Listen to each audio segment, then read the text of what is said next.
When I first moved to Lake Clearwater, people called me crazy. A floating house? Out here? On a lake that froze half the year and fogged the rest of it? But to me, it wasn't madness, it was peace. I had spent years working construction, saving every penny just to build something no HOA could touch. A home free from land, laws, and the constant complaints of people who measured worth by fence height. My house wasn't fancy, but it was mine. A single-level cabin anchored to an old pontoon platform, solar panels glinting off the roof, and the sound of water gently lapping beneath the floorboards every night like a lullaby. Every morning I'd sip coffee on the deck, watching the mist roll over the lake. The world felt far away. No leaf blower wars, no parking fines, no approved paint colors. Just me, the water, and the quiet whisper of freedom. But peace, I learned, doesn't sit well with those who need control to feel alive. It started small, like rotten old wood. A letter drifting on the breeze from the shore, sealed in that smug cream envelope I'd once thought I'd left behind forever. The local HOA, whose jurisdiction supposedly ended at the landline, claimed my floating house disrupted the community aesthetic. They said it set a bad precedent. I laughed and tossed the letter into the lake. But they didn't stop. They sent inspectors, petitioned the county, even tried to claim the waterway as community property. One afternoon, while I was repairing my solar pump, a boat approached. 3 HOA board members sat inside, dressed like they were attending a wedding, clipboard, sunglasses, and disapproval. This structure violates the visual harmony of Clearwater Estates, one of them said flatly. I replied, "Harmony? I hear your leaf blowers from here." Their smiles thinned. I could tell they weren't going to let me be. It happened on a Sunday evening. I was making dinner, listening to the radio, when the first crackle echoed outside. Smoke, then flames. They licked across the water like angry tongues, curling up the wooden beams faster than I could grab the extinguisher. I called for help, but the nearest fireboat was 20 minutes away. I jumped into the water to push the flames away with a pole, but it was useless. The wind fed it like it had been waiting for this moment. When the firefighters finally arrived, it was too late. My floating house, everything I had built, was gone. I stood on the dock of a neighbor who'd watched from a distance, shivering under a blanket, watching my dream turn into steam. The HOA president arrived later that night, all sympathy and fake concern. "So sorry for your loss," she said, her diamond ring catching the light of the embers. But in her eyes, I saw victory. Days later, as the ashes cooled and I returned to salvage what I could, something caught my eye beneath the scorched beams, a metallic gleam under the waterline. At first, I thought it was debris, but when I waded closer and brushed away the soot, I saw steel plating, rivets, markings, numbers. It wasn't just a pontoon or scrap. It was the hull of something massive and old, something that didn't belong in a lake. I called a diver friend from town. Together, we spent 2 days examining the structure. What we uncovered made my jaw drop. It was an old naval deck, perfectly preserved beneath the floating foundation of my home. Someone, decades ago, had repurposed a decommissioned ship and sunk it just deep enough to serve as a platform. And by building my house on top of it, unknowingly, I had been living above a piece of forgotten history. We dug deeper, literally. Diving gear, lights, old blueprints from the county archives.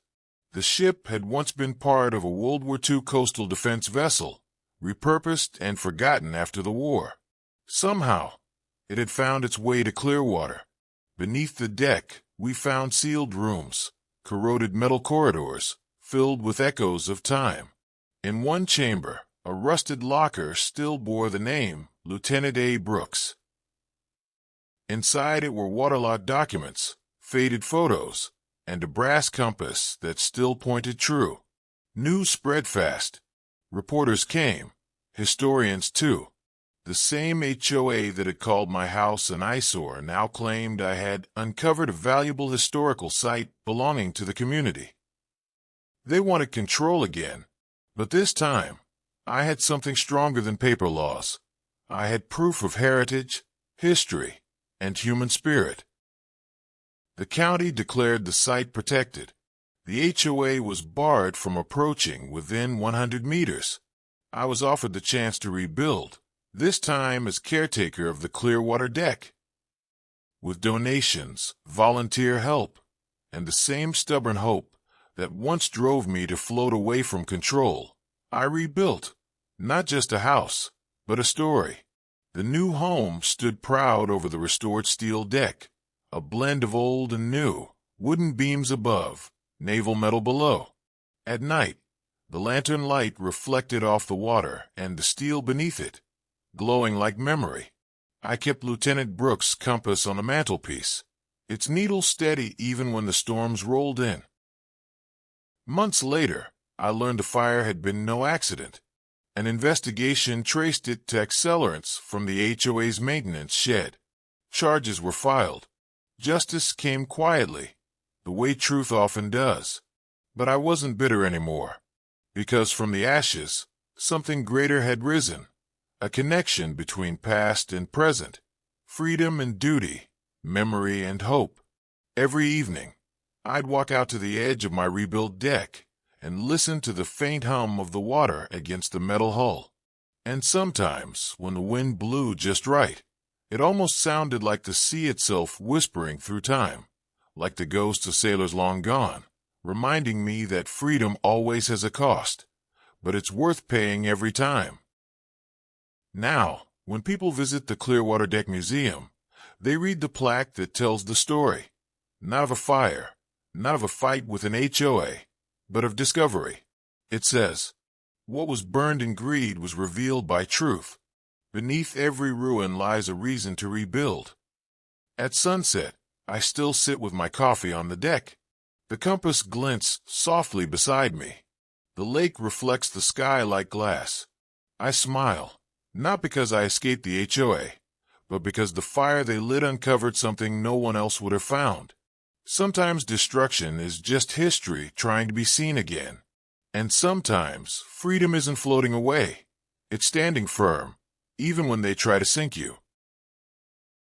The lake never forgot what happened that night. Sometimes when the moonlight strikes the surface just right, I swear I can still see the faint outline of the old flames dancing beneath the ripples, like memories preserved in water. People often say that fire destroys, but I learned that it also reveals.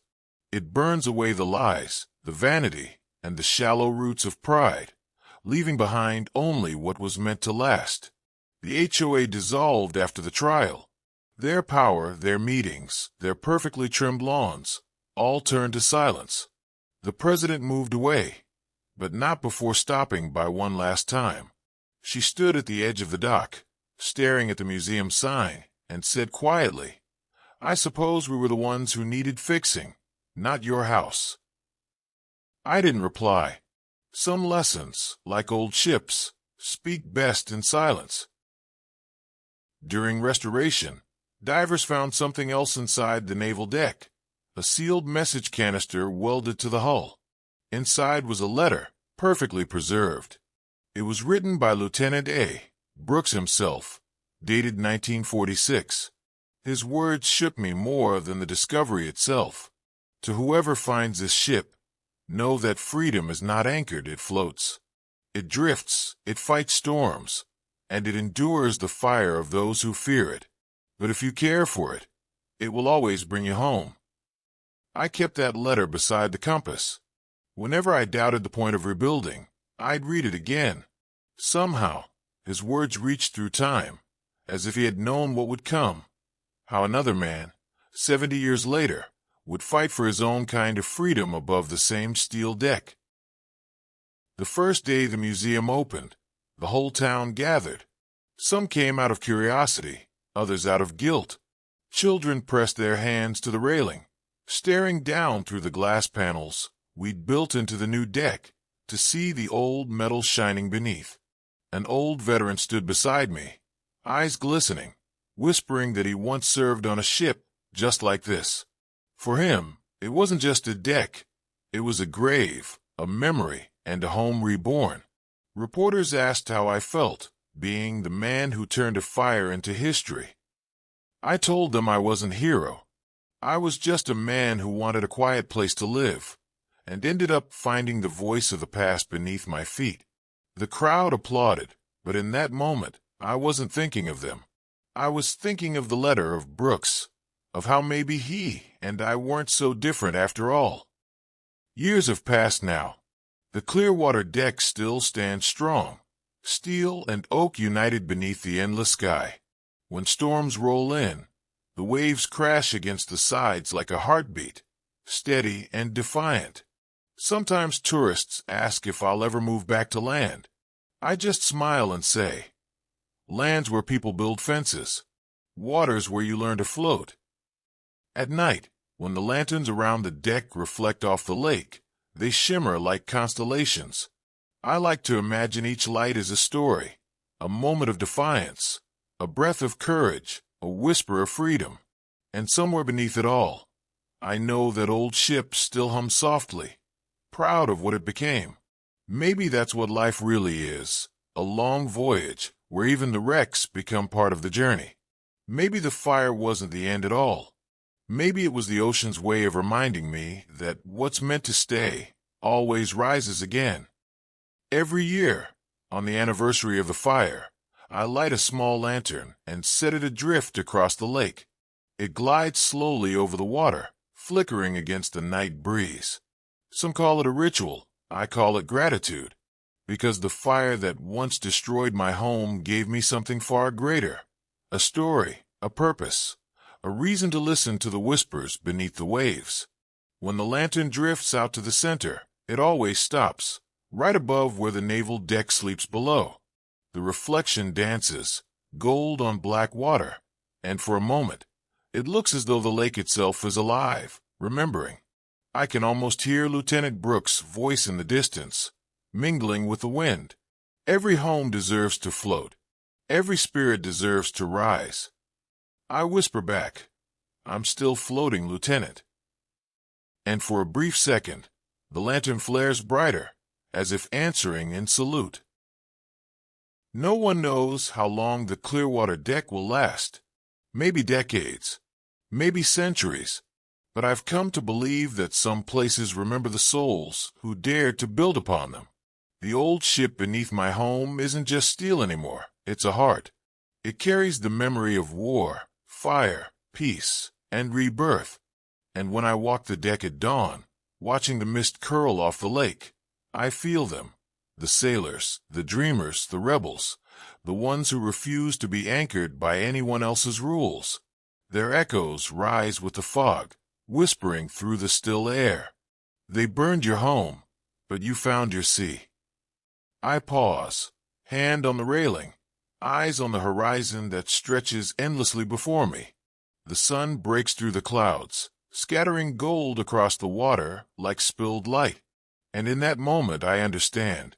Freedom isn't about drifting away from control. It's about rebuilding where the ashes fall, and daring to call it home again. The water hums. The deck creaks softly beneath my feet.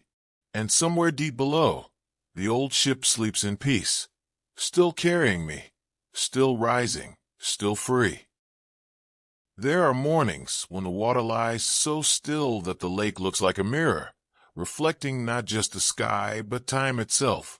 I stand there barefoot on the cold steel edge of the deck, listening to the hush before the world wakes. Somewhere beneath me, the old ship breathes a low, steady hum that feels almost human. I sometimes wonder if it dreams. Maybe it remembers the faces of sailors who once laughed on its deck, who once watched horizons they'd never reach. And now, somehow, it carries me, a man who fought his own kind of war, one not with bullets, but with wills. When visitors come, they always ask the same question. Why did you stay? I never quite know how to answer. Maybe because leaving would mean forgetting what the fire taught me. That destruction is only cruel when you refuse to rebuild. Maybe because I owe this place something. It gave me a second chance, a purpose that no land could offer. Or maybe I stayed because the water became my witness. It saw me broken. It saw me rebuild. And now it reflects the man I've become. Scarred, stubborn, but at peace. I look at them and simply say, because some homes choose you back.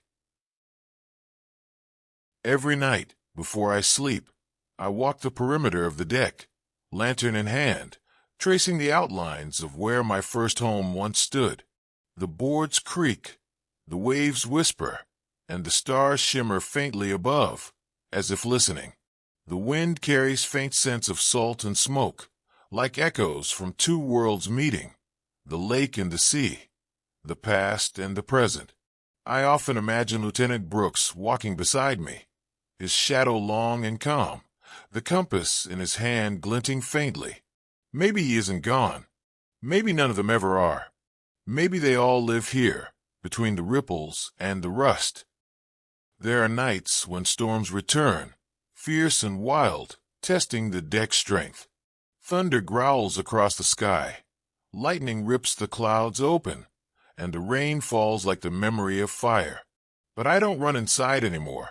I stay out there, gripping the railing, feeling every drop against my face. The lake roars, the deck trembles, but it doesn't break. And in that chaos, I find comfort, because it's proof that what was once burned, drowned, and nearly forgotten now stands unshaken. The storm that once took everything from me has become the rhythm that reminds me I survived. When dawn returns after those storms, the air feels washed clean. The sun stretches across the horizon, turning the water to gold, and the ship's metal gleams beneath the surface like a heartbeat made of light. I take a deep breath and smile, not because the past is gone, but because it's finally at peace. And maybe that's the truth about freedom. It's not the absence of chains, but the courage to build again after they've been broken. So, I pour another cup of coffee, raise it toward the endless horizon, and whisper to the wind, thank you for burning it down. Because without the fire, I would have never known the sea beneath my feet. And without the loss, I would have never learned how deeply a soul can rise. As the years drift on, I've come to see that the lake has moods, like a living soul that remembers everything. On calm mornings it mirrors the sky, endless and soft, but on certain nights, when the wind comes from the east, it grows restless, murmuring secrets in a voice only the water can make. Sometimes I lean over the railing, watching the ripples curl outward, and I swear I hear laughter, deep, distant, echoing through the hull beneath me. It isn't haunting, it's comforting, like the past reminding me it's still here, still flowing, still part of me. As the years drift on, I've come to see that the lake has moods, like a living soul that remembers everything. On calm mornings it mirrors the sky, endless and soft, but on certain nights, when the wind comes from the east, it grows restless, murmuring secrets in a voice only the water can make. Sometimes I lean over the railing, watching the ripples curl outward, and I swear I hear laughter, deep, distant, echoing through the hull beneath me. It isn't haunting, it's comforting, like the past reminding me it's still here, still flowing, still part of me. 2. People from all over now visit Clearwater Deck, not just for the history, but for the peace. They come with their noise, their cameras, their curiosity, and leave in silence, as if the lake itself taught them something words can't. They walk away gentler, slower, their eyes carrying a little more reflection than before. And that's when I know what began as one man's rebellion against control has become something larger. The deck isn't mine anymore. It belongs to everyone who's ever lost something and dared to rebuild it. Everyone who's ever stared at the ruins and whispered, "Not yet." 3. Some evenings, when the sun dips low and the air turns to gold, I see two figures in the reflection of the water. A man standing by the railing, and beside him, the faint shape of another in a naval coat, his hand resting on the compass. We stand together in silence, watching the world we both helped restore in our own ways. 2 lifetimes apart, bound by the same truth, that nothing built from love and defiance ever truly sinks. When I blink, the vision fades, leaving only ripples where the reflection once stood. But the warmth lingers, always. For now, as the lanterns glow one by one across the deck and the lake swallows the last light of day, I realize the fire didn't end my story. It rewrote it. The ashes didn't bury me. They anchored me to something eternal. The ship below still hums, the waves still sing, and the stars above shimmer in rhythm, as if saluting the courage it takes to start again. I close my eyes, feeling the water's quiet heartbeat beneath my feet, and in that breathless stillness, I finally understand. Home isn't a place. It's the promise that even after the fire, the water will always rise to hold you. The wind sighs. The deck settles. The lake gleams like molten glass. And the story of the man who rebuilt the sea drifts forever into the horizon. Water wave,